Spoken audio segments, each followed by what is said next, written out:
Programme में भी चयो वियो आहे इहा जेकी वैक्सीन ज़रूरी हलाइणी चाहिए इन हवाले छा कंदो साईं? अस्सलाम वालेकुम, महिरबानी दोस्त तव्हांजी। हीअ जेका वैक्सीन साईं असां लॻायूं पिया, गवर्नमेंट ऑफ सिंध असांखे ॾिनी आहे, पूरी सिंध में, पंजाब में ऐं आज़ाद जम्मू कश्मीर इस्लामाबाद में थिए पई।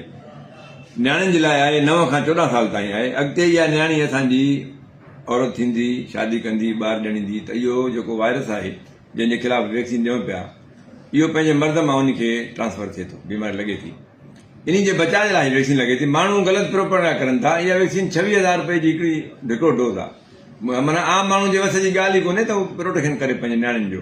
हीउ तमामु सुठो मौक़ो आहे। मां सभिनी खे गुज़ारिश कंदुसि, शहरवासियुनि खे, पूरी सिंध खे, पूरे पाकिस्तान खे, त इन मौक़े मां फ़ाइदो वठो। जंहिंजी नियाणी जी उमिरि 9 खां 14 साल आहे उनखे वैक्सीन तमामु ज़रूरु करायो। ऐं इन्हनि फेसबुकनि ते जेके फेक माण्हू ॾियनि था, इनखे ॼाणनि न, ॼट माण्हू अची करे हिकिड़ो बयानु ॾियनि था, तव्हां हुनखे फॉलो कयो था। अफ़सोस थिए थो त असां तालीम याफ़्ता माण्हू जेके आहिनि त उहे एतिरा था कनि, साईं हीअ वैक्सीन न, वैक्सीन न।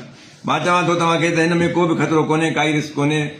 हल्को थोरो दर्द आहे, चुभन आहे इंजेक्शन जो, ॿियो को बि तकलीफ़ कोन्हे, काई तकलीफ़ न आहे। पंहिंजी नियाणी खे ज़रूरु हणायो।